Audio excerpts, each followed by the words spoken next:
Yeah. How are you tonight? I'm doing well. How are you? Good. From before Thanksgiving. You better get one. You might need 2 or 3. What's it? How do they stay in business? That's not the right time. Well, a lot of them are Too many companies expanding here. I think Okay, we'll call our meeting order and turn it over to Superintendent Kevin O'Neill. Well, thank you, Skip. Welcome everyone here tonight, and welcome to everyone watching the meeting tonight on our live stream. First and foremost, Happy New Year to you all.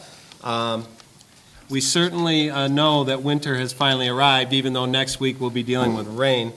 But if you did not get the alert, we will be closed again tomorrow, Tuesday, January 16th, as well as all the other districts in the county. Hopefully, we'll get a reprieve by Wednesday, but please be safe out there. I also wanted to mention, this morning we were under a wind chill advisory plus bad roads.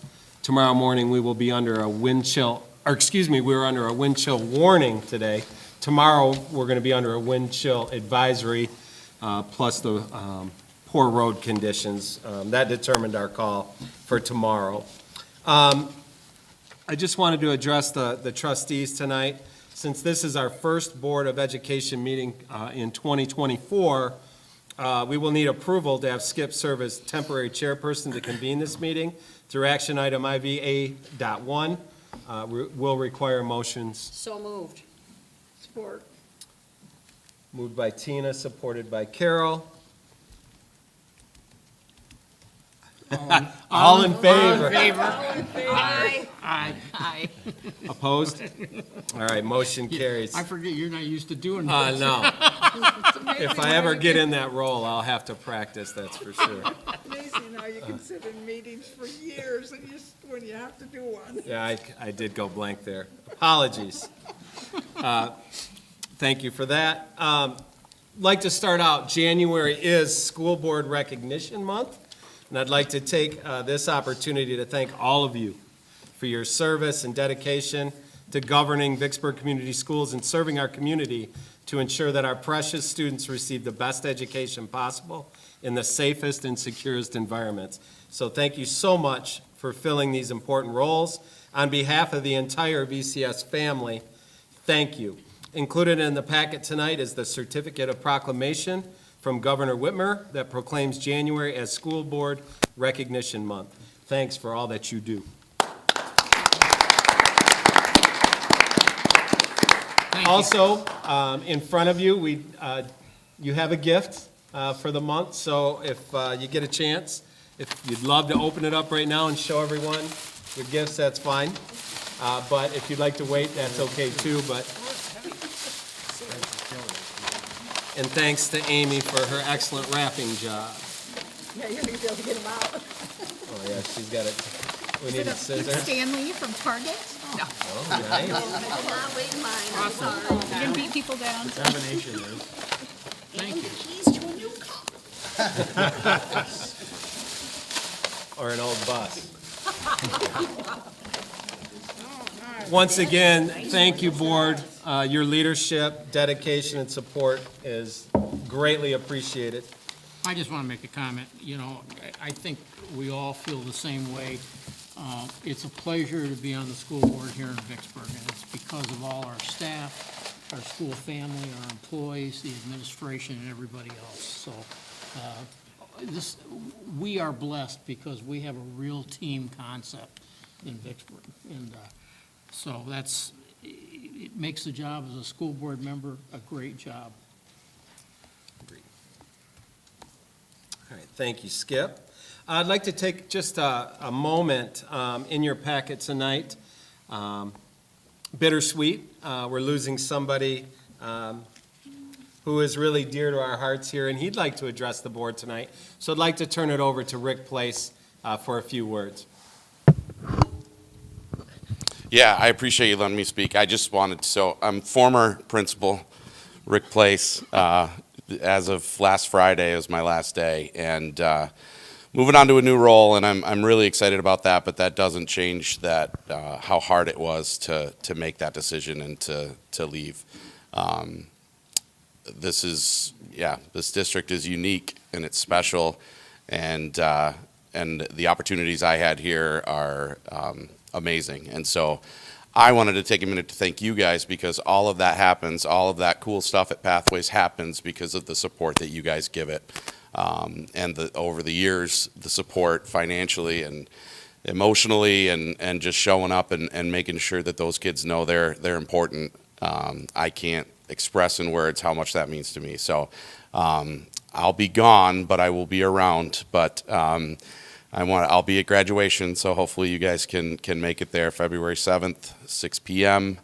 And yeah, I won't take long. I just wanted to say thank you guys. I appreciate it, and I'm going to miss everybody here, except for Adam.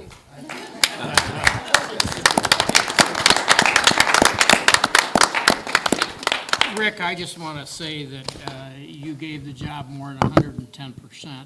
It was always obvious that you really held those kids near and dear, and the program grew and excelled under your leadership, and we will miss you. Yeah. Thanks, Rick. You can come back and visit anytime. I know better than that. All right, just continuing on with my report, Lansing remains very quiet. The legislature just returned last Wednesday. This past Friday, the Consensus Revenue Estimating Conference took place. I know that's one of Steve's favorite documents to go through once the analysis comes out. It's very important because Governor Whitmer will rely on those revenue projections, as she showcases her budget priorities during the State of the State, which is planned for January 24th. There's definitely going to be some decreases in the general fund, but hopefully it sounds as though we're going to have an increase in the state aid fund for this 23-24 fiscal year. Just wanted to also note in that consensus, they projected that the state will lose approximately 8,755 students across the state this school year, so the 23-24 school year. Projected another 6,500 students in 24-25, and then another projected 7,000 students in 25-26. This is kind of in line with what we've been seeing across the state of Michigan with population declines. Again, they're just projections, but they will be a very important piece of information as this budget cycle kicks off. So stay tuned. We'll have plenty more information regarding that. On a good note, we have our spring count coming up very soon, and our numbers continue to trend in a positive direction here in Vicksburg regarding enrollment. Later this evening, also, I wanted to point out Steve's going to give a brief overview of the new KRESA CTE agreement that will be voted on during board action. And last but not least, if you can just take a look at your important dates.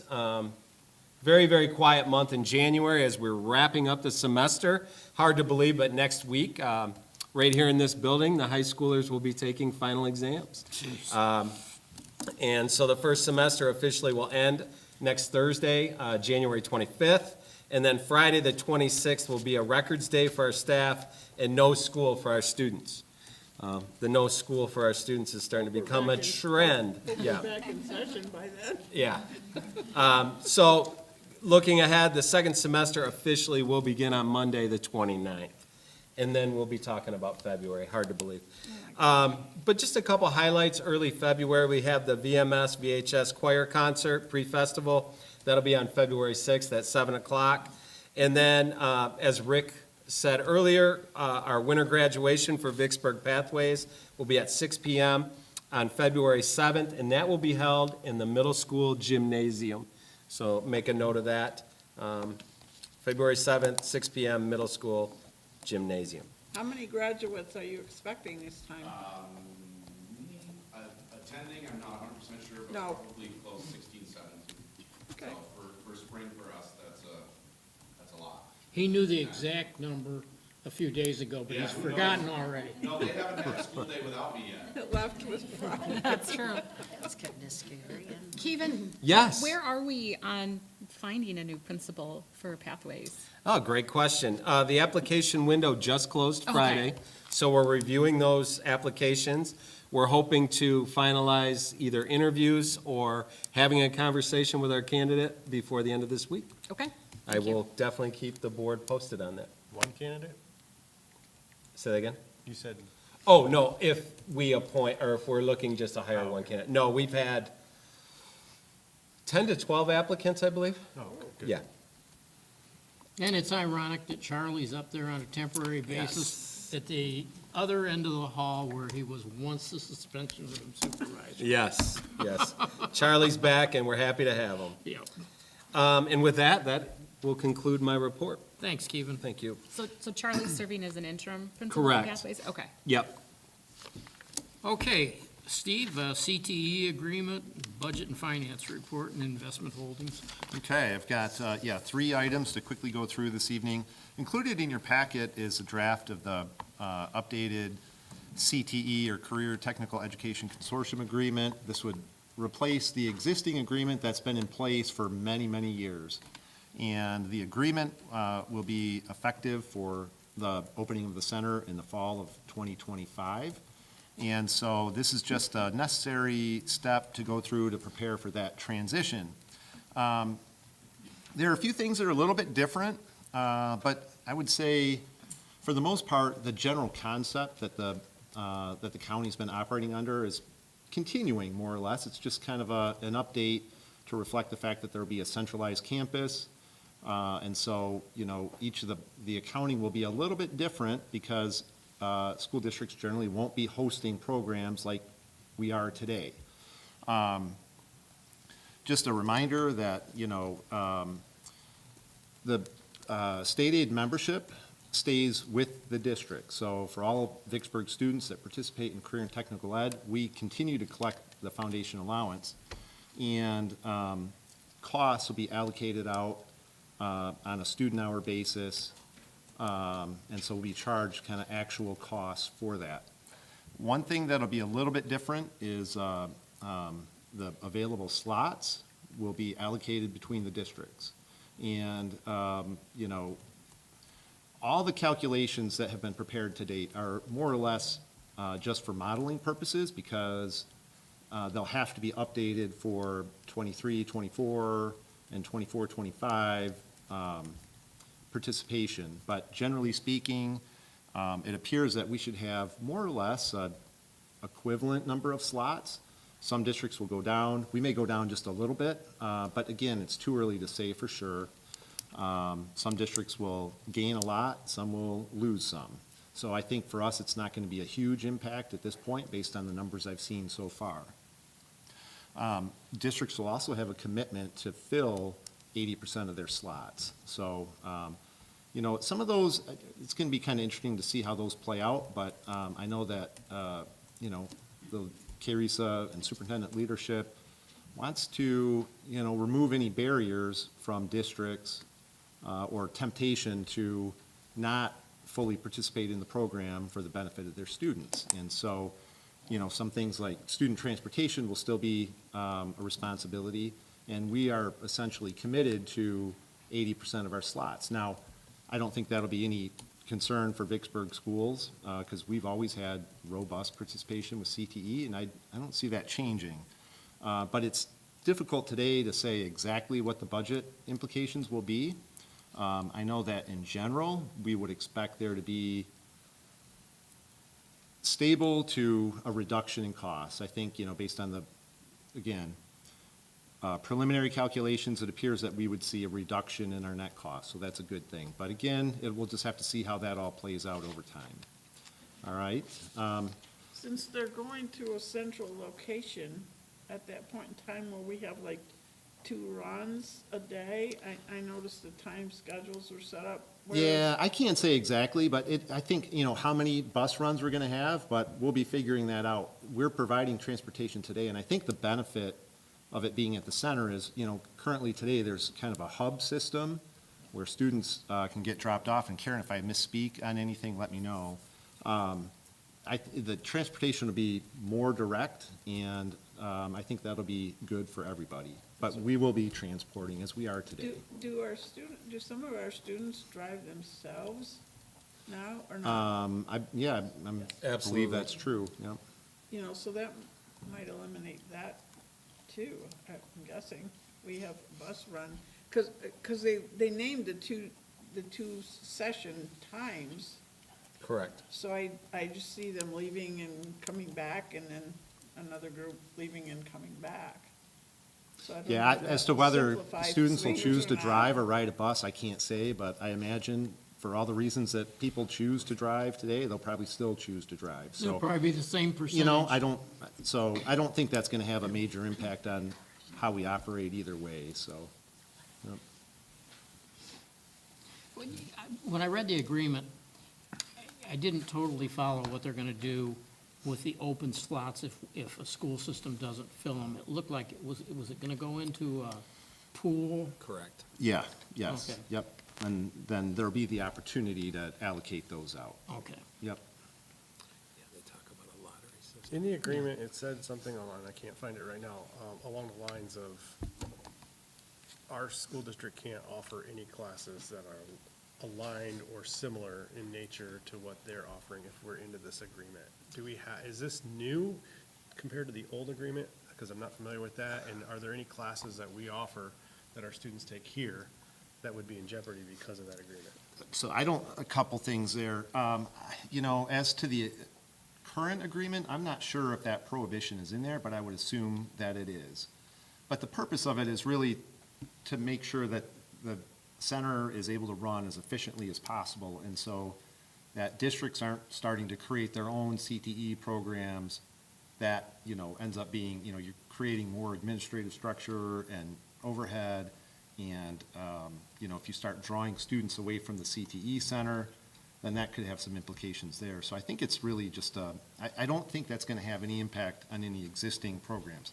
Some of the programs that are part of CTE, like accounting, some of the business marketing type things, will not be a part of the center, but districts will operate those. And I believe all the reporting to the state and the funding that comes with that will be handled by KRESA, and there'll just be an exchange of information between guidance, the districts and the CTE center. So I don't think that, I just know we have a very diverse offering of classes here, and I think it's great, and I just didn't know if this is something new, and it's gonna have any impact on When- our current. When we had the old EFE model, we did have some schools that still had labs and stuff like that. And so some of the locals would come up with a program, or like the greenhouse and stuff like that. But under that proposal, or that program, we would open it up to the county for kids to come here. And as a result of that, we got reimbursed. I think the reason that wording's in there is to just make clarification that there could be some satellite locations where they're part of the Career and Technical Education Center, whether it's, we're hosting an accounting program or something like that. But if a school system just wants to go out on their own as a maverick and do it, they're not gonna get any reimbursement. I think that's more what that clarification. that's my Concern understanding as about well. what class, that we're gonna be cutting classes Yeah, that or we're we, yeah, offering now? if we had a current class that we're offering now that the CET program offers. would we Machine have- tool, Per this, we would have to eliminate the class here Well, and enroll the kids in the it'll CTE go to the program. CTE center. But they also want feeder classes for freshmen and sophomores Yes. to take, because the juniors and seniors can't take those courses at the center. Well, and the So like other, the freshmen and sophomores can't take that at the center, so just because we're saying juniors and seniors might not be able to take those courses here, doesn't mean that all of those courses are going away. They're really worried about giving some opportunities for freshmen and sophomores. They Okay. also discuss what happens if they fill from all the county Right. schools, and there's a demand for courses. So you're not worried about that wording in this? Not right now, no, not right now. So Okay. at least in our conversations, we still think there'll be some electives for freshmen and sophomores, and it could be one block instead of, a lot of the CT courses are 2-3 blocks right now. They could have like an introductory level, so they're ready for their senior year if they get in that, build slot. Okay. do we have a lot of students that, in other words, if we get 4 people that can go in a slot, and we have 10 people that want to take, say, he mentioned accounting. I see accounting as being a full class here. Yeah, But that is, If you have classes like that, how do you work that out so that students that maybe don't get a slot, well, if you're talking, Yeah, Go ahead. that goes on every year. For example, the cosmetology class. We only, I think, what do we get, 2 slots right now, Adam? And we usually have 4 to 6 students that apply for those. So it is a little competitive. Every year, we have to work out kind of a lottery system for that. Now, the design of the center was the design was to hopefully alleviate and give every student the opportunity to go where they want to go, but that's not going to be the case. We're still going to have more students that want to take a course and not enough slots. But there's a lot to be done in the next year and a half before it opens. We'll be able to answer questions pretty clearly here, I would say, by the summer, how it's all going to operate with enrollment. And we've also designed the center so that it's set for expansion. You know, if that needs to happen at some point in time, just the way we've got it designed, it's gonna allow for that. But like Steve said, things like accounting and stuff like that, those could be offered 2 or 3 satellite locations in the county to be able to draw well, kids to. I mean, some of those currently are held at, I think, every school district. Yes. You know, those classes won't change, you know, and I'm not aware that students ever travel between districts for those kinds of offerings. So it's really more specialized CTE type. Yeah, like, for example, with aviation technology, that's still going to be off, it's not going to be in the new center. It's going to stay, I believe, at the Air Zoo. Yes. Yep. All right, other questions on that? It's still early, and, and we all have a lot of questions, but this is just one step in the process of starting to fill those blanks in. And as Keevan said, we're gonna learn a lot more over the next year, and, we'll be ready in When a is the year and a building half. gonna be ready? It's going to open the fall of '24, Fall of 25. or '25, I'm sorry. Yep, '25. Yep. We talk about in our presentation, so you guys know. The notes that we think. they originally were gonna try for 24, but. Correct. Getting a little spicy back. All right, any other questions on that piece? All right, if not, then I'll move on to the monthly budget progress report for the general fund, which is included in your packet, and it includes the first 6 months of our fiscal year through the end of December. And I'll just go through it fairly quickly.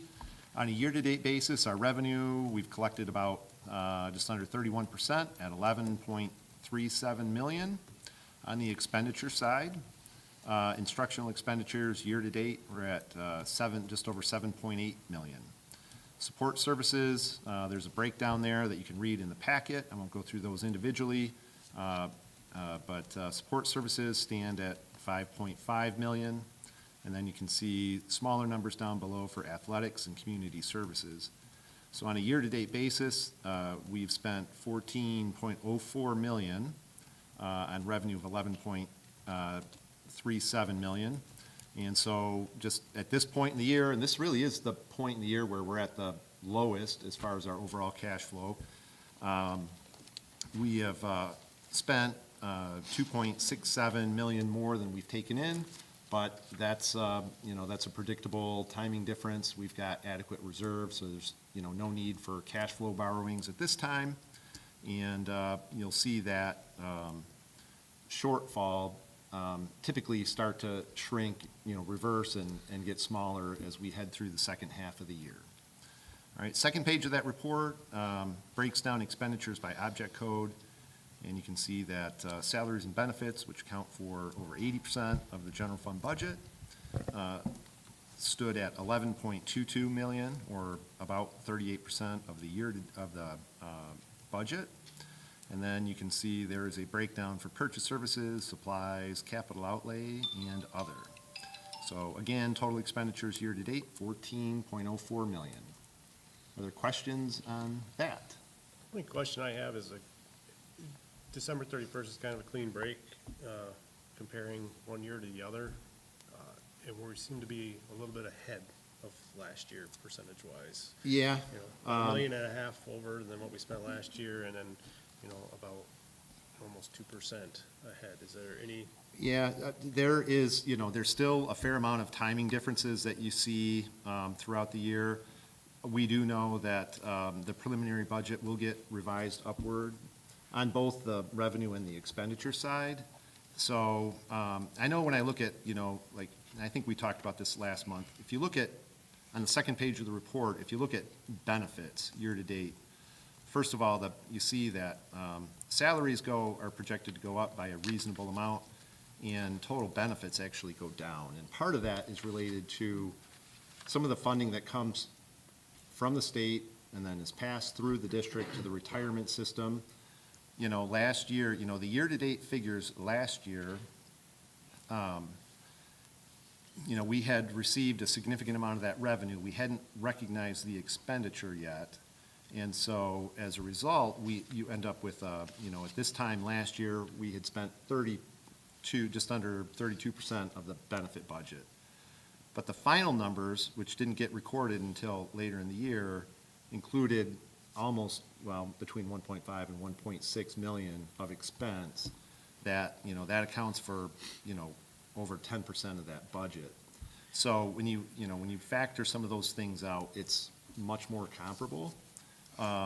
There will be budget revisions, there's no doubt about that, but generally speaking, you know, we're tracking more or less the way I would expect at this point.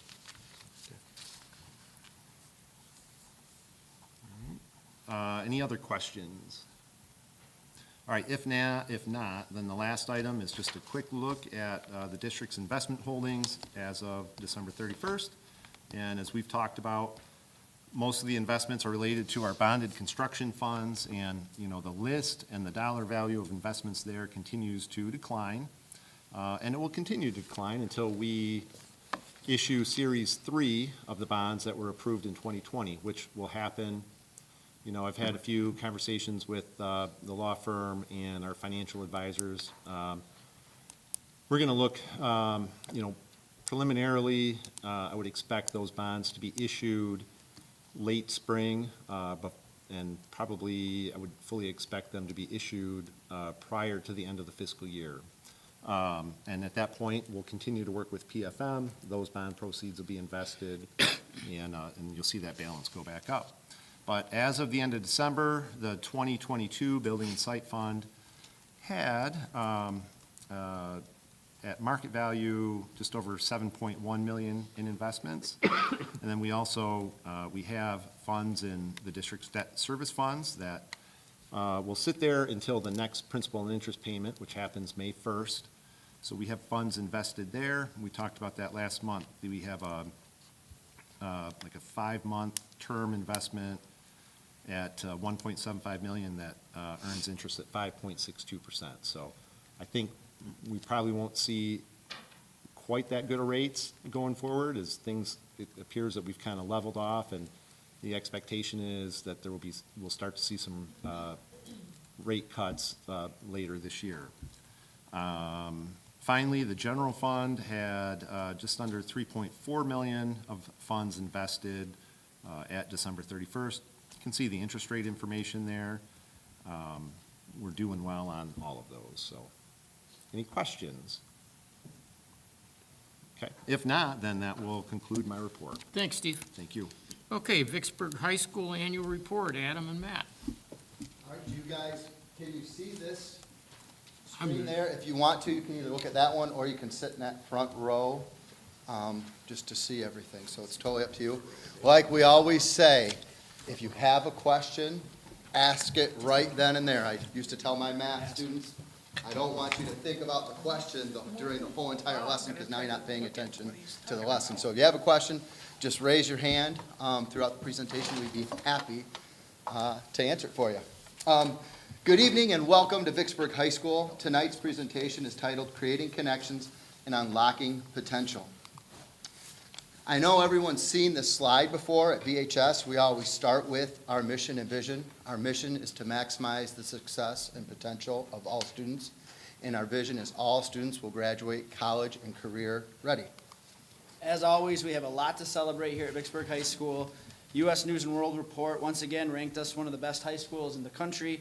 They rank in 6 different categories: college readiness, state assessment proficiency, state assessment performance, underserved student performance, college curriculum breadth, and graduation rate. We had 8 students last year earn their AP Capstone Diploma, and we are once again an AP Honor Roll school. Adam's going to talk more about that a little bit later in the presentation. The DECA chapter was awarded the Thrive Achievement Level Award and was eligible to compete at the International Career Development Conference in Orlando, Florida last spring. We had several students receive their Global Seal of Biliteracy and the Michigan Seal of Biliteracy in the World Language Department in the spring. So lots of exciting stuff to celebrate. We're looking forward to lots more. This is one of our favorite videos from winter homecoming. Normally we share fall homecoming, but we thought this was something Jessica put together for us.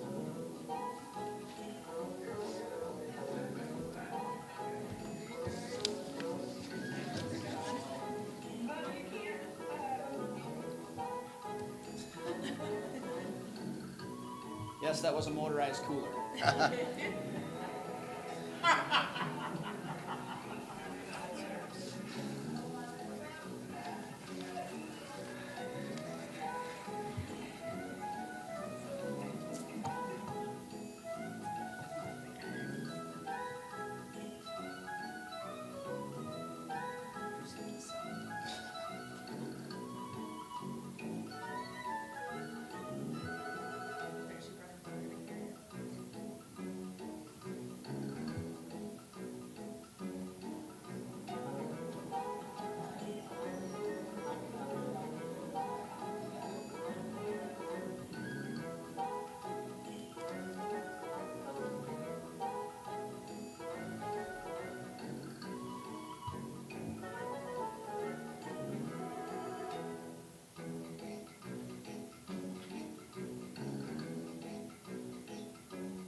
You didn't get the memo. But like Adam said, that was a video from Winter Homecoming. Our kids got super creative with anything but a backpack day. We're looking forward to another exciting and fun Winter Homecoming coming up soon. Our community and outreach groups are giving back in big ways. Student Senate coordinates multiple blood drives each school year. The second blood drive was going to be tomorrow, but I don't think it's going to be tomorrow anymore. So stay tuned for more details on that. But once it's scheduled, stop by the high school if you'd like to donate. This involves for our students organizing, helping with setup, finding and checking in donors, and each donation saves 3 lives. NHS teamed with DECA this year to hold their annual personal care and food drive for South County around Thanksgiving. It is a very well-organized event, and all items collected are in areas of need. This year, we collected more than 3,000 food and personal care items to donate, and this set a record for South County. Aim Higher helped VHS students celebrate the 12 days before Christmas break by collecting items for the SPCA, Bronson Children's Hospital, and the unhoused of Kalamazoo. It was a great way to send students off to break while helping the community. You can see the 12 days before break right there in the middle. Each day had a theme, and so each theme related to the item they had to bring in to donate, as well as a dress-up day. So it was a lot of fun. Our students and our staff really got into it.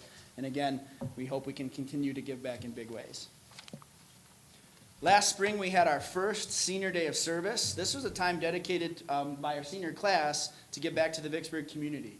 We cleaned and raked backyards. We cleaned churchyards. We went to the historical village and got that all ship-shape. Our students even washed fire trucks, I believe, and came through the parking lot at the end with the sirens blazing. They had a great time. Aim Higher and NHS helped organize the work sites for our seniors, and they were so positively enthused about doing this and being out there and being a great example of what it means to give back to our community. So we're excited about doing it again. Yeah, Mrs. King earns kudos for this. She thought of everything from, hey, we've got to bring rakes and shovels, and we need to have bags for yard waste. And, you know, when you send these students to doors to knock on homes, they should introduce themselves and say who they are and where they're from and Once they've completed their task, bring them back out so they can inspect, just to make sure everything looks great and is up to what their standards. And you know it's a success when all of those groups that we went and helped last year are on the list for this year. They're like, please, come back, help us. It was great. It was fun for our seniors, and it was fun for the I community. think many of them got back on the list that day. Yeah, So they They were did. pretty enthusiastic about the work that our kids did. We are building on last year's priorities for this school year. We are developing a strong PLC, and we continue to strengthen social emotional learning at VHS. We are emphasizing high-performing collaborative teams and action to improve results. We also continue to refine and enhance tutorial at VHS. Tutorial runs in the middle of the day for 30 minutes. It's 10:51 to 11:21 on Tuesdays and Thursdays. The primary focus of tutorial is reteaching and time for students to complete missing work. Tutorial is also used for enrichment, rehearsals, class meetings, club meetings. We even have professionals outside VHS come in and share their experiences either in the health field and I'm trying to think, architectural field and engineering for students that are interested in joining that field. The next 3 slides share some data from tutorial. This slide shows the number of students polled for tutorial throughout first semester. You'll notice September and October are a little bit smaller than November and December. In September and October, we hold class meetings and homecoming meetings during tutorial. This is great because students are not missing instruction. They're missing tutorial for homecoming meetings. So new learning does not happen. Also, the numbers in this chart represent students specifically polled for extra support, reteaching, complete missing homework, complete missing assessments. If you look at December 5th, right there, we polled 313 students for tutorial to get extra help. These are not kids polled for clubs. These are not kids polled for meetings. These are kids specifically polled to get extra support in their classes. We also have it polled by grade level. You'll notice across the board, our seniors don't use tutorial as much as our freshmen and sophomores. And again, seniors do understand school. They know the importance of turning in assignments on time, but they're also not in the building as much in the afternoon as freshmen, sophomores, and juniors. Seniors have co-op. We talked about CTE earlier. They have dual enrollment, and they're also, they've got it down. They're like, we've got our homework assignments complete. This last slide is one I'm really proud of. We have data broken down by the math department, and we have this for all departments at the high school. And so you'll look at this slide. This has November and December pull-out days for our math department. On November 30th, we had 77 students receiving a D or an F in mathematics. We know we need 4 years of math to graduate from high school. On that same day, we were able to pull 45 students to get extra instruction in mathematics so they could pass that course. Someone may say, well, that's just over half of the students. Remember, that was 45 students that were in school that day. On top of that, sometimes students are failing more than one class. So their math teacher wants to pull them, their English teacher wants to pull them, their social studies teacher wants to pull them. Our goal is always about half of the students. If we can pull half of our failing students on any given tutorial, we've done our job. As Adam said, we are continuing with our goal to strengthen social emotional learning at the high school. On the slide above, you have our social emotional learning high school team. We had some members leave due to retirement and other commitments, but we meet once a month in this team, and the members of the team have shown interest in being a part of the SEL implementation at the high school, as well as the programming. These are the 5 core competencies of SEL. You've seen this slide before. They come from CASEL, the Collaborative for Academic, Social, and Emotional Learning. This is a nationally known research-based group. All of VCS's work with SEL is aligned to the CASEL framework. The data on the screen now is our Panorama Education Survey results as of the fall of 23-24 school year. The survey is given 3 times throughout the year, fall, winter, and spring. Each area you see on the screen is tied to the 5 competencies on the previous slide. Since last winter, when we began piloting the survey, 2 areas have been consistently low in our student population, and that is emotional regulation and self-efficacy. Emotional regulation is defined as the ability to exert control over one's own emotional state. This involves many actions such as rethinking a challenging situation to reduce anxiety and stress, focusing on the positive to handle failure, or simply being able to tell what you are feeling at a given time. Self-efficacy is defined as an individual's belief in his or her capacity to execute behaviors necessary to produce specific performance attainments. Basically, this is one's belief in themselves to perform in a manner that they have prepared for. The SEL team at the high school is currently using the resources provided in Panorama and Castle to create strategies that can be utilized building-wide and in classrooms to help students improve in these two areas. Our social emotional learning coordinator, Lori Gordon, has been going into classrooms and observing teachers and seeing where they might be using their own strategies that could positively affect those two areas, and then she's bringing those back to staff meetings to share with other staff members. We're also giving them and working on a wide variety of strategies that they can use in their classroom during instruction to help improve these two areas. We know that there are areas of, that there are a lot of factors that come into play that can affect the results of that survey. But these two areas have been consistently low across the district, and therefore they're the focus of the high school's work in SEL currently. Now we get to examine our goals and look at more high school data. At VHS, we have so much data. Last year, as you may remember, we developed 4 goals. We'll still look at other data points, but tonight the data we review is connected to those 4 goals. So what are those 4 goals? First goal is to reduce the failure rate. Our second goal is to increase the percentage of students pursuing and being successful in the most rigorous curriculum in each program. Our third goal is to increase student achievement on local, state, and national high-stakes assessments. And our fourth goal is to increase the percentage of our graduates who experience success in post-secondary learning. So our first goal is to decrease the failure rate. We've done a great job reducing the failure rate via tutorial. What happens, though, if students still fail a course? We offer summer school. Last summer, I'm happy to say, our numbers were lower than they were the previous 2 summers. We had 45 students enrolled in summer school that completed at least one summer school course. Of those 45 students, 14 students completed 3 or more summer school classes. 92 classes were completed in all, and over 95% of the classes completed were required core classes. This got a lot of our sophomores and juniors on track for graduation.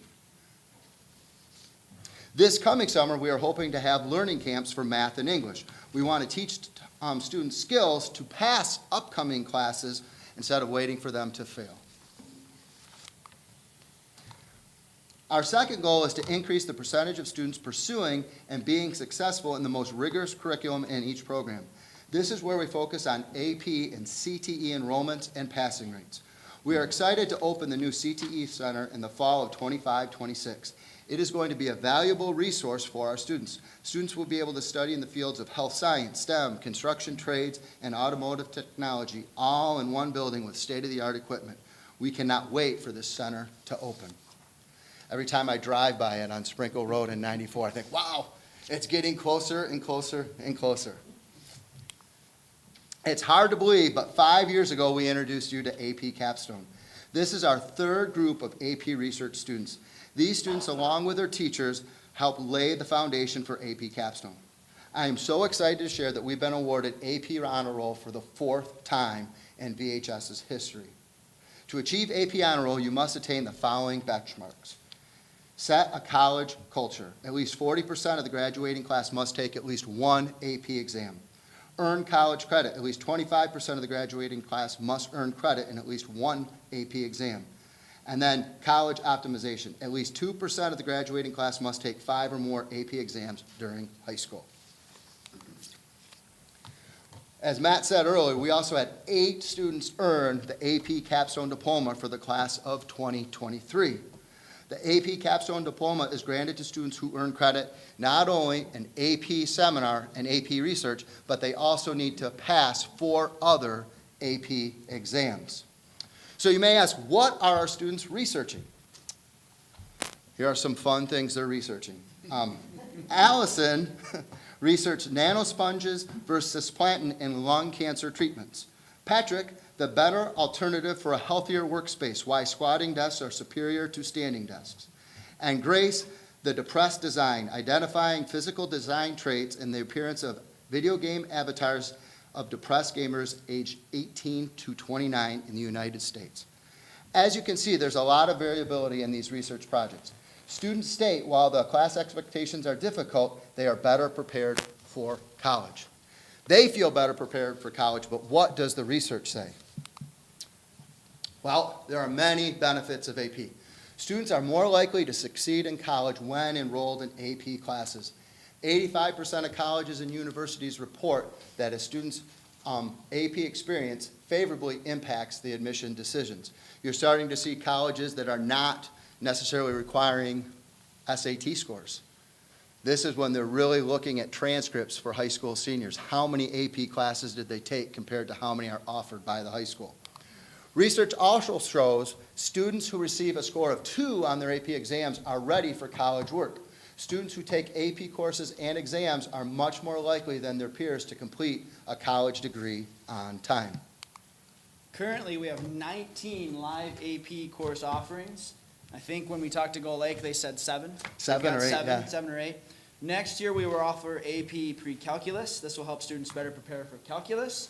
And students who pass the exam will earn college algebra credit. So, I mean, just a wide variety of advanced placement courses that our students can take to garner a lot of interest. So that's exciting. I know I've said this before. I taught at Kentwood High School where there was 850 kids in the freshman class, almost 3,000 in the building, and we have almost as many AP courses as they do. It's hard to believe a school of our size can offer that many courses.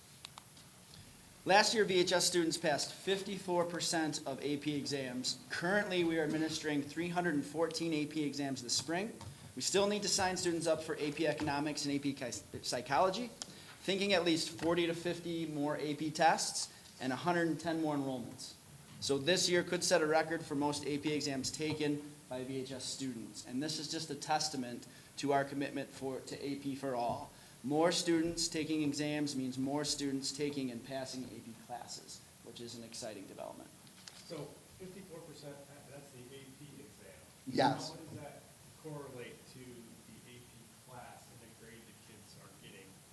Because it's two different things, right? That's a great question. Yeah. I would say, and this is just a ballpark, I would guess 95 to 97% of students pass their AP class with at least a D. It's a little slighted because if they're really struggling first semester, they may drop out of it second semester. But the majority of students, I mean, earn an A or a B in the class, but almost all of them And pass. remember, that's a percent of 3 or above on that exam. So most of those students who are getting a 3, 4, or 5 are doing quite well in their AP classes. Yeah. Yeah. Yeah, I'm just curious. Unless they're an exceptional test taker. Yeah. Some of those classes, the kids do well in the class, but they don't do well in the exam. The exam's very hard. Are we really teaching them what they need to do to really perform well on the exam? So that's a great question, and so it's tough, because I have the same conversation with parents about the SAT. That's one day, that's one snapshot. You took, and there's a reason why a lot of our seniors do better on AP exams than our sophomores and freshmen. They're used to the format, they're more mature, they know how to study for the exam. So I tell parents, even if you score a 2, you know where you're at, and it's your formative assessment for college. It's, okay, I scored a 2. I know if I want to earn college credit, I'm going to have to work harder in college. Remember last year we looked, some of the universities, they're at 57% graduation in 6 years. I mean, you're right, we're sending some kids that are just not prepared for college. So, That is the piece of data that our PLCs look at the target level. So they're looking at which students pass and how do they do in the classes. So it's done at a department level. And that's one of the things kids are taking, or thinking about taking an AP class, in the back of their mind, they're like, well, I can potentially get college credit, and parents are thinking that as well. Great, Yeah. they get, and Right. then when they don't achieve that 3, most schools want a 3. yeah. It's kind of like tough. All right, right. I know, but I would just say, and we've just had this conversation as principals in the county. It's, for me, I would much rather have a student get a 2 and know what the expectations are, because I got that 2 and I have to work harder than never take that exam and not know. Because we have neighbors that are sending students to college and they're less successful than our students are. And our AP teachers do an excellent job giving lots of opportunities to improve grades in that class because those students want to do well in those classes. So when you take the exam, you got one chance. Whereas in a class, you can work on things and get better at things and you're still learning. Just maybe you didn't score as well as you thought. But Adam's right, the benefit of knowing what those expectations are and what I have to do in that next AP class are also very beneficial. So those exams taken are across all grade levels? Yes. Yes. Okay, so you wouldn't have an expectation for a freshman or a sophomore to probably not be as successful on the test. Not that we Yeah. want that to happen, but. No, we've talked about it this. skews Yeah, if you're a freshman in AP US History, last year you took 8th grade social studies. That's quite a jump Yeah, from, Big. I mean, that's going from core 8 to calculus Yeah. in math. I mean, that's quite a jump that our students take. But it's about, I have 2 students at the high school that have taken AP exams, and yeah, it's about knowing where they're at. When are the exams administered? It's not like right at the end of the class, right? No. So that has to have some Well, bearing on what happens. It's close. and that's true, Carol. And then sometimes students you would hope that exams would be spread out, but sometimes by luck of the draw, they might have 4 exams in 2 days. And then it's almost like, okay, Extremely rigorous yeah, exams. I'm gonna put my eggs in these 2 baskets. Or they find out, man, Michigan, I need a 5 on this AP exam for to get credit. So I'm gonna study for my other classes where I might only need a 4. and I would think we wouldn't want to put a lot of pressure on that percentage for the kids because we want them to experience the exam. Yeah. And so we don't want to scare them from taking the exam, right? Yeah, well, and Kevin started this, 14, 15, 16 years ago, AP for all. A long time ago. Yeah, so my son could have had a C in a class, and he can still sign up for this AP class to push them. I mean, we know this as educators, the higher we raise that bar, the higher our students work. And so that's one great thing about this high school. It's AP for all. I know other schools, you've got to have a certain prerequisite grade, you've got to have a certain SAT score. Staff approval. Yeah, staff approval to get into, and that's why our enrollments are so high. You And I look at think, that. Adam, you said it best. We're trying, years ago when we started this, we wanted to get as many students and challenge them. Take at least one class, AP class, before you graduate. The emphasis really wasn't on take the exam, we hope you get a 3, 4, or 5. It was about a rigorous high school experience that prepares kids for a lot of great things in life. And it just jump-started into the numbers you see today, thanks to the high school staff and what they do. But just very impressive. Yeah. And I mean, if you look, it's gone up since 18, 19 Yeah. every year. And we know what happened in 19, 20 and there, but we're continuing to increase. And again, that's another, like I said, another testament to this truly pushing this AP for all and helping all be successful in those classes. And I think we've even seen it with our own children, my own. Yeah. They took AP calculus, but they immediately said, there's no way I'm gonna take that exam. But I'm gonna do well in it and push myself and learn as much as I can.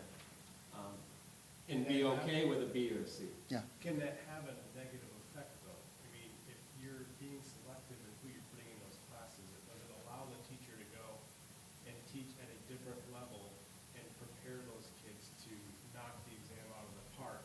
Where if you're teaching to a more diverse selective students' abilities, is the teacher, have to go at a different pace to make sure that every kid can be successful in the class, but not prepping and preparing for that exam? You know, I think that really depends on the class that they're taking. So we're not gonna have everybody trying AP Calculus or seminar and research for that matter.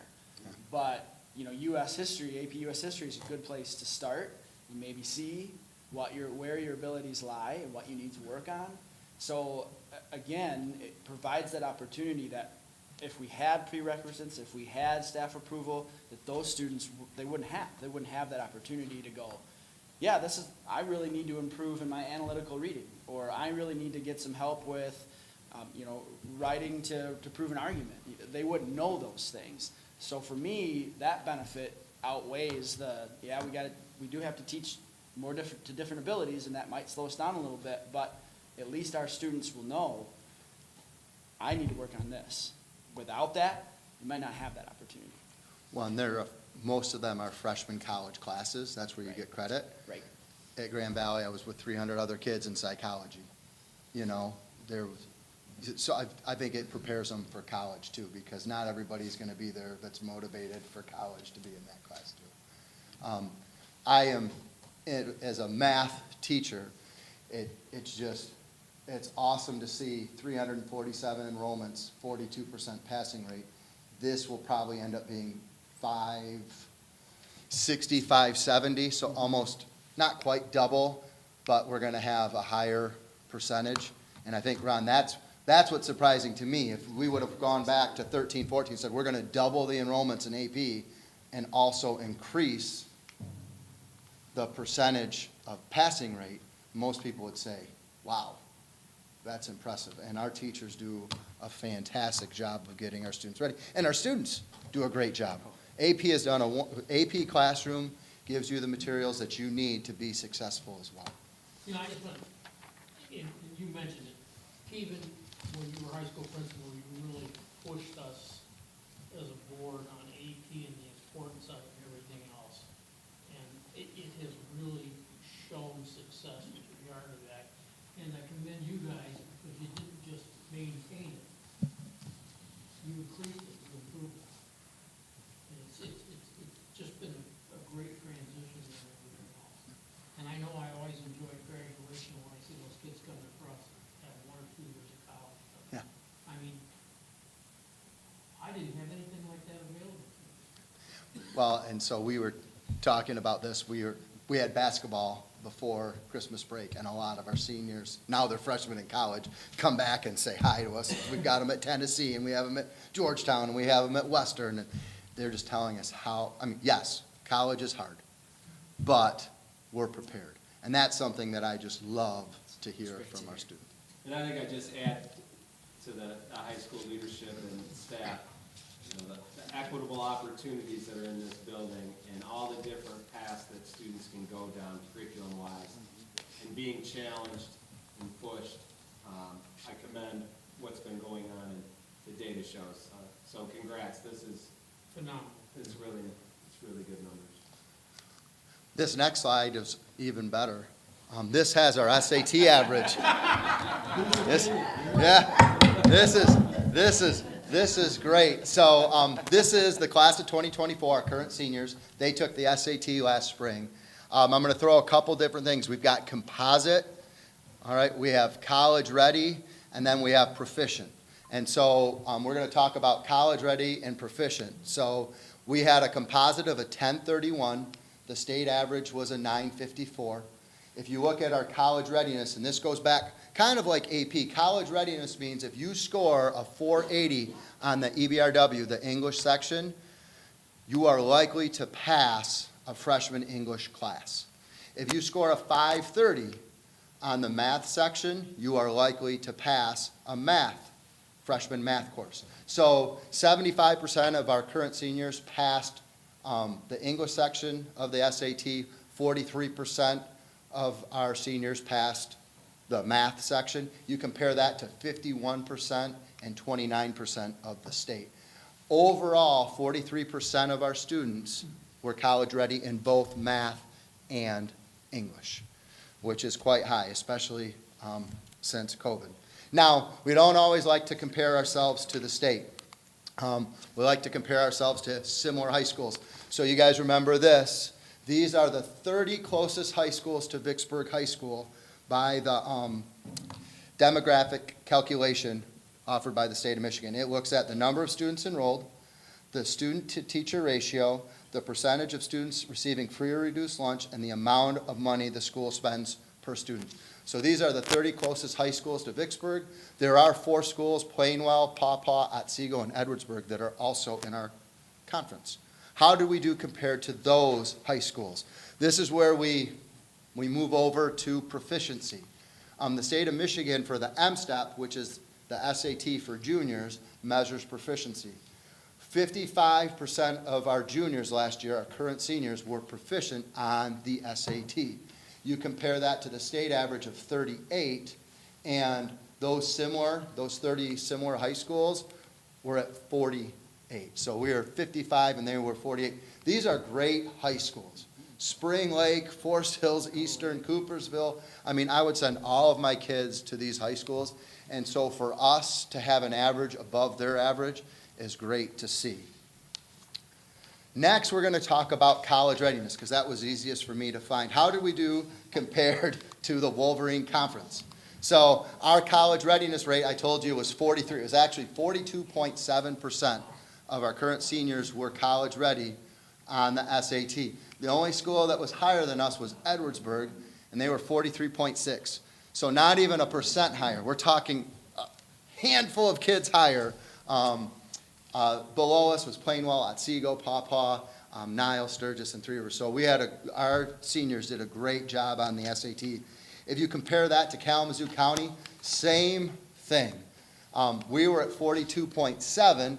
Gull Lake, Portage Central, Portage Northern were not even a percent higher than us for the SAT. So if we would have had 3 or so more students proficient, we would have been #1 in the county. Now I'm going to talk about the class of 2025. So they took the PSAT 10 last spring. They didn't do quite as well.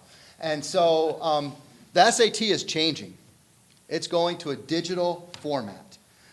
Not only is it digital, it's changing how the test is administered and what's tested, and it is also an adaptive test, which means how you do on one module determines the difficulty of the second module. So to be prepared for this test, we gave all of our juniors, all of our sophomores, all of our freshmen this new digital test in the fall. And I will say this, our juniors' test scores were very encouraging. So I'm excited for them to take this SAT in the spring because I know they're going to do a great job. We've also sent staff to trainings so they're better prepared to help our students succeed on this new digital SAT.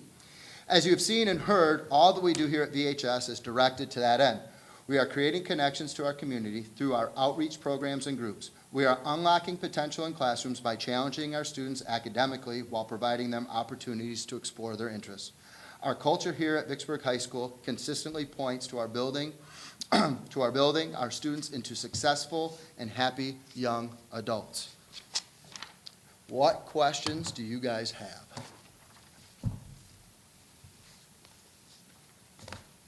There should at least be one. Moly. Yeah. I'm sorry, I'm old school. I use PowerPoint. They're all into these new things where it's just so great. And No, you're good.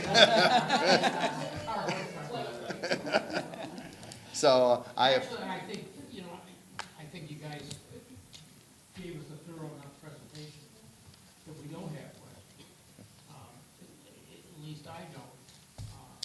I just want to say how proud I am of the experiences this group of kids have. And I would say the entire school system, but, the rubber meets the road at high school.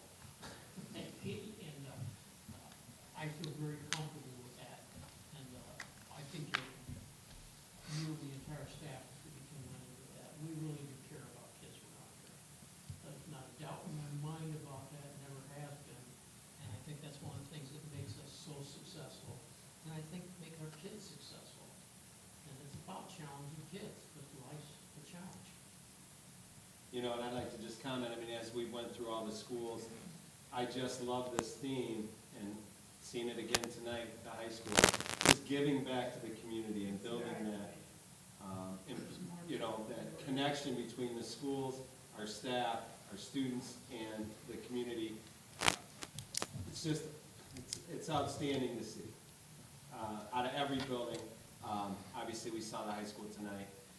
I commend your leadership groups, Adam and Matt. Very impressive, and all the pictures throughout the 12 days of giving were pretty cool. Well, and Really cool. to add to that, what's most exciting to us is how enthusiastic our students are about doing it. It's not, we're not pulling teeth, we're not holding it over their head. They volunteer and sign up for this stuff. Like the 12 days before Christmas, when Rachel brought us that idea, we thought, oh, hopefully you get a few items. The boxes were full every day. And they were having a blast doing it. It wasn't like, oh, we gotta go do this, oh, we gotta go rake leaves. They were having fun and smiling and laughing and connecting with the community. So we can't be more pleased than that. Yeah, and you talk about the whole child education that we try to provide, and it was on display in your presentation. Yes. And I guess what's kind of neat, I think the community doesn't get to see it.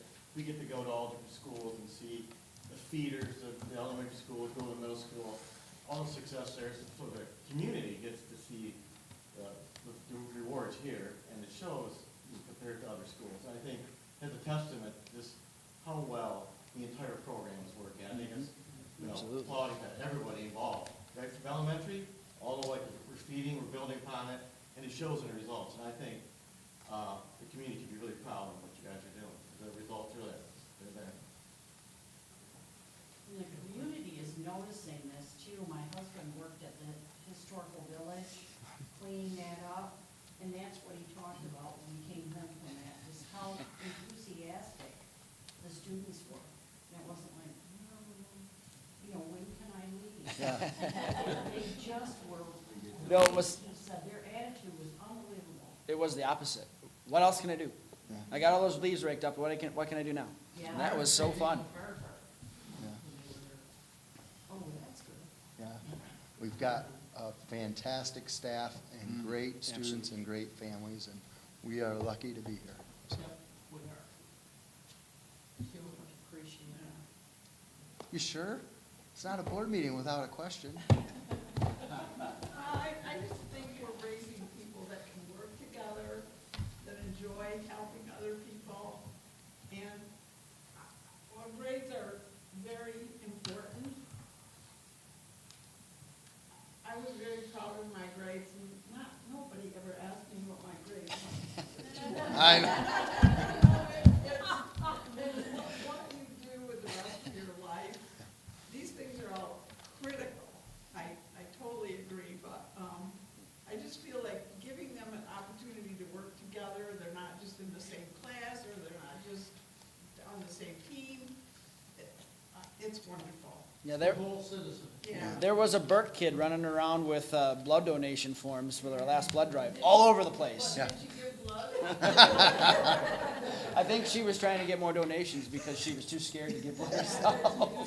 No, she went after me for the food drive. There you go, good, good. Well, and that's just, there's always something. So I really I appreciate the community because, you know, we go right from the NHS food and personal care drive, and then we go into the 12 days of Christmas, And it just kept and then coming. it just keeps coming. So I thank you, mean, community. 3,000 items and then 12 days of giving right after that. Yeah. That's crazy. Well, and then we have to be happy about the community that contributes all this. That's right. Because I Yeah. know every one of the elementary schools do the same thing, Yeah.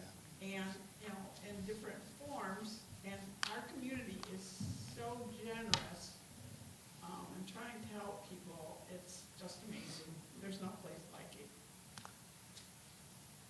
Thanks, guys. Thank you. Thank you.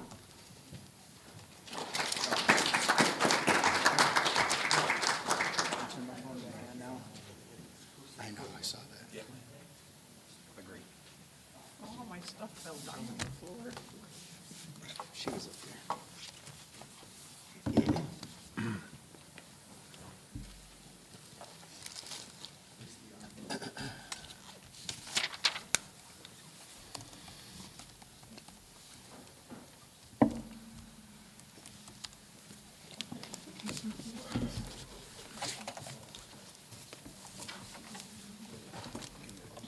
Okay, it looks like we're at that point where we are at audience comment for people who want to address the board on non-agenda items. It looks like we have one person that would like to address us, and that's Reverend, is it Kneebone? Yep. Okay, You want sure. Actually, we'd like to have you use that mic there too, just because we are broadcasting the meeting. Thank you for giving me the opportunity to address you tonight. I am Reverend Matt Nino, and I'm one of the pastors of Portage United Church of Christ. I'm also a member of the Portage Progressive Clergy Collective. All of our churches in our collective have some connection to the surrounding area's school systems, including the Vicksburg school system, because of our congregants. I also happen to be a trans man. As a child growing up in rural Michigan, I felt the call to be an ordained minister, but I never thought that I would have the opportunity. I knew that I was what we now call, or at least many people call, queer, but at that time when I grew up, there were no visible role models and no outspoken allies. I didn't know where to turn. I had no vocabulary for my identity or for my expression. Instead, I tried to fit in and be someone that I wasn't. I was afraid of how people would treat me if I tried to explain who I really was. I knew there would be risks to being open and honest, so I shut down and I shut up as best as I could. But that didn't last. I couldn't continue to suppress the truth of how God made me, especially as a person led by God to preach and speak the truth in general. The result was as I expected. I was kicked out of my church, and that was in Kalamazoo County several years ago, several decades ago, actually. I had friends that refused to talk with me, with the exception to tell me just how wrong I was. I was lucky to never have to endure being physically assaulted, although I was threatened enough times. Eventually, I found people who were loving and supportive and didn't think twice about my identity or my expression. And I'm also very, very lucky to have a family that never turned their back on me and continued to learn with me as I expanded and progressed on my journey. I'm here because kids need support. They need role models. They need school systems who will affirm them and celebrate them. I have seen young people in school systems such as that, of all orientations and identities, flourish because they were given room to talk honestly and openly about who they were, what they were thinking, and how they were feeling. Everyone is better off when inclusion and affirmation are the status quo. We learn how to build healthy relationships of all kinds, from friendships to colleagues to life partners. Kids learn how to cultivate healthy dating patterns, and not just LGBTQ plus kids, but all kids, straight and cisgender kids too. And that's because respect becomes the foundation of all of our interactions. Difference doesn't become a boundary, it becomes an opportunity to celebrate. As a trans man and as a religious leader, I want you to know that you have my support in being inclusive and in celebrating kids of all orientations, of all identities, and of all expressions. If there's anything that I can do to help your kids find their voice and their truth, please don't hesitate to be in touch. Thanks again for letting me talk to you. Thank you for your comments. Do we have anyone else that wishes to address the board on a non-agenda item? Okay, then we'll go on to board action required. First item we have before us is the organization of the 2023-2024 school board. We have the election of officers for president and vice president and appointment of officers of treasurer and secretary. We'll open that up for any motions or comments. Okay, I make a motion that we retain Skip Knowles as president and Dr. Schremer, David Schremer as vice president, and Steve Goss as treasurer, and Amy Manchester as secretary. I support that. We've got a motion and support. Any discussion? All in favor? Aye. Opposed? Motion carries. We have approval of the December 11th, 2023 regular board meeting minutes. So move. Whoops. Support. Moved by Carol, supported by Tina. Discussion? All in favor? Aye. Opposed? Motion carries. Approval of general fund invoices totaling $307,395.71. Supported. Did, I guess I did you make a motion? Yes. It's not your turn. Okay, moved by Dan, supported by Tina. Yeah. Okay, discussion? Stephanie? Yes. Dan? Yes. Ron? Yes. Tina? Yes. Carol? Yes. And yes, motion carries. Approval of purchase card disbursements for November 2023 totaling $164,215.15. So move. Moved by Carol, Support. supported by Tina. Discussion? Okay, Stephanie? Yes. Dan? Sure, yes. Ron? Yes. Tina? Yes. Carol? Yes. And yes, motion carries. Item E, approval of resignation of Pathways Principal Rick Place effective January 12th, 2024. No. He took off. Yeah, if we don't take any action, you can't go anywhere, right? Did I don't think that's how it works. Yeah. Yeah, he left already. Oh, now we can vote however we want. Did he take any food, Adam? Yeah, I did. And then left? He'll never change. I'm with sadness, move approval. Support. Okay, moved by Carol with sadness, supported with sadness by Tina. Discussion? All in favor? Well, I just want to, again, Rick was amazing, going to graduation and seeing just the joy with those students and their families, and he was at the heart of that. And so there are big shoes to fill for Pathways, but again, there are so many kids out there that are so lucky that they had him as their principal, so. I agree completely. All in favor? Aye. Opposed? Motion carries. Item F, resolution to approve the CTE agreement. So moved. Moved Support. by Stephanie, supported by Tina. Discussion? All in favor? Aye. Opposed? Motion carries. Item G, first reading approval of following policies, and we'll take policies 1 through 10 with the board's permission. And a lot of these, as Kevin explained, are because of some changes in the parallel. So moved. Moved by Ron, Support. supported by Dan. Discussion? I think the only question I had, and I couldn't really find in there, and maybe an explanation as to why, you know, we just joked that if we don't vote for Steve to resign, like, what does that mean? So when we vote for teachers to retire, when we vote for accepting teachers, I mean, is that going to change here, and why? Generally, no. No. The answer is no. We can't stop them from that. Well, I know, but I mean, is this a contract reason that we have to vote on this, or is it just like, it's just something we've always done, but we don't know why? Is it gonna change because of our policies changing? Well, our procedure has always been to accept notice of retirement and notice of resignations and approve them. I think fundamentally, we probably have to do that. Okay. But if we weren't to take any action on it, it's still gonna happen. So, it's Is a it little more of a strange. Right. a recognition type of thing? Is Well- that why we do it? It's a recognition thing, but we're also releasing somebody from contractual contract. obligation. Yes. Okay. And that's the reason I think it happened. So it's like, just a record, so Exactly, a formal record. exactly. These are so redundant. Okay, did we get a motion to support on that? Yeah. Okay. Stephanie? Yes. Dan? Yes. Ron? Yes. Tina? Yes. Carol? Yes. And yes, motion carries, and on that, we will stand adjourned. On what? The resolution, I didn't have. No, and we, We need a roll call. yeah, Literally reverted back to this. that's right. We need to do a roll call on, even though it was unanimous, a roll call because it was a resolution on the CTE agreement. Oh, okay. Okay? Yep. So I'll do that roll call on that. So Stephanie? Yes. Dan? Yes. Ron? Yes. Tina? Yes. Carol? Yes. And yes, motion carries. And on that, we'll stand adjourned.